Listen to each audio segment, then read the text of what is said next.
Hi, Jake and I again back for another go at it. We've got a couple of interesting things, at least we think they're interesting for you.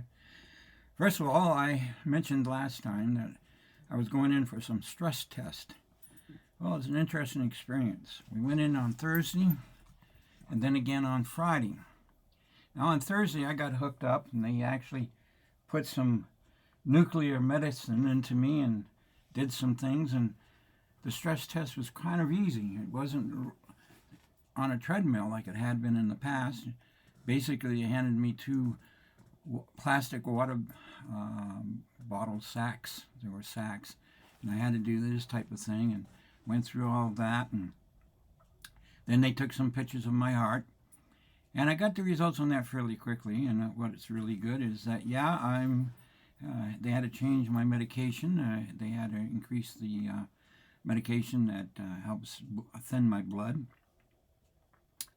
And then I went back and I got the report on that said that though I'm liable to get a stroke, which is what I knew before I went in there, that basically the body was working in a pretty good function. I had to go back on Friday to complete the procedure, and I will probably sometime today or tomorrow get the response. I don't know about you guys in the States, but here in Alberta, when you go in for labs, it's instantly posted on your own account that you can get to, so you don't have to wait to go see the doctor about the results. Now, you might need the doctor to get what it means, an interpretation of what the results are, but you don't need to, you can actually see what the results were. The interpretation of those results, you need a professional from time to time. Anyway, that was one thing I wanted to talk to you about. The other one is, some of you may or may not know that I dabbled with writing. I have a history background, and one of the things that I've produced in the last few years is some local history. For example, this is my latest book. And actually, it's not my latest. It's called Downtown. And what it is a history of all the buildings in downtown Leduc. The one I had the most, and there's 4 volumes all about the history of Leduc. The last one was called Murder and Mayhem. And that was a very interesting book because it talked about all the various cases of murder and incidents that caused some harm to the people in and around Leduc. It's been fun. The local library has been very supportive, and we occasionally get an opportunity to go out to various community groups to make speeches, or actually I go out and tell some of the stories about early history of Leduc. And then lately it's been to senior citizens, and they themselves bring their own history, and it's helped me expand my knowledge of the area, which eventually goes in. But my latest project is something that I started a number of years ago in writing children picture books. One of my first ones, of course, you write about what you know, and this is one of the ones. It's called Fishing Lessons for Grandpa, and it's based on a story with me and my oldest grandchild, Brandon. He was known as BJ back then.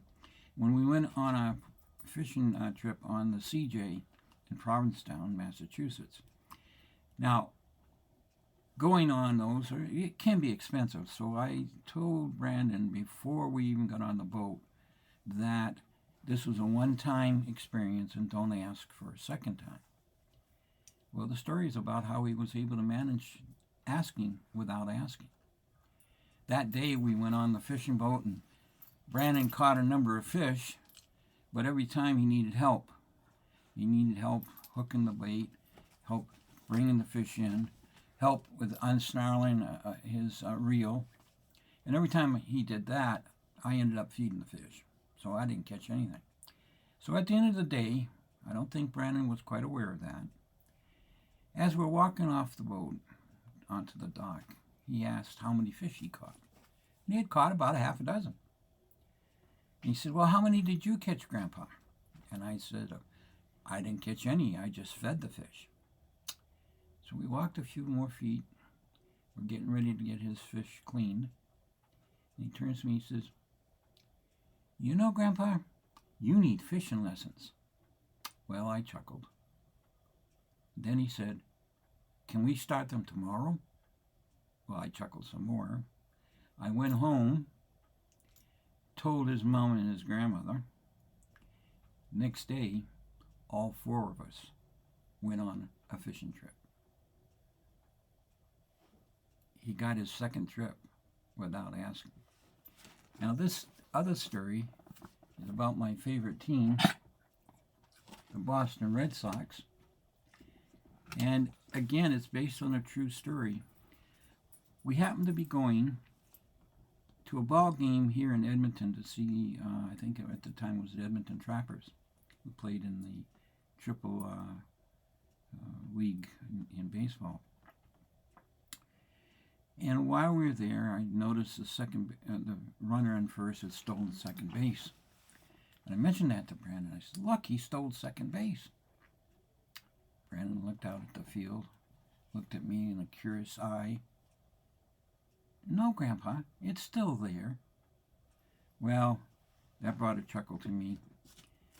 So we decided what better place to tell the story than my favorite ballpark, Fenway. So that's a story from Fenway. The last story we've recently published was a trip that we took to go and see a deer. And basically what happens is it's a story about patience. Brandon worrying and Nancy about seeing a deer. And of course, as we walked through the woods, and there's a description of the various things we saw, no deer. But then as we approached our campsite, there was the deer munching on grass right next to our tent. So that's the story to see a deer. Well, there's another story that went on. And there's another time when he was young. He was about 5 years old. And we took him on a whale watching trip. So, with the success of To See a Deer, we decided we wanted to tell the story about To See a Whale. Now that's the dolphin, and that's going to be the cover page of our newest book. We're working on the background. As a result, because Provincetown is not a cliff, it's a wharf. You can see that. My artist caught it on that side of and we're going to extend it to this side. And that'll be the cover page of a story To See a Whale. One of the sketches will be this.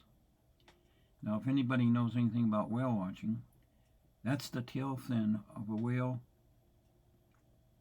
called Salt. She was the first one ever to be identified on a whale watching boat, the Dolphin. And her mate, which was called Pepper because his tail was all black. Well, Salt's still alive. She's grandma now, and she's still, I think, producing calves on her own. But she still sails or swims in the waters off of Provincetown, my hometown. Now, there are going to be other charts. There's going to be, of course, the humpback. And here the dolphins breaching, and what's sometimes referred to as spy hopping, where they just breach out and look around. These are just some of the sketches from our new illustrator. Her name is Beth Roth. She's really, really good. She's recovering from a bout with cancer. And so our book, we wanted to get it out last year, but the funding wasn't there. It's there now. And then we had a delay because of Beth's illness. But I'm glad to report she's well on her way to recovery. And she's working again. And we're hoping sometime at the end of this week or early next week, we'll have the final sketches and have it in the hands of our publisher, Dream Right Publishing. And we hope to have it on the market by mid-April. If you're interested, it'll be available through Dream Right Publishing or on Amazon. We'll let you know and we'll also show you the final book once we get it published and in our hands. Anyway, that's just a little bit about today. We hope you enjoy the day, and every day is a blessing. Remember that. Bye now.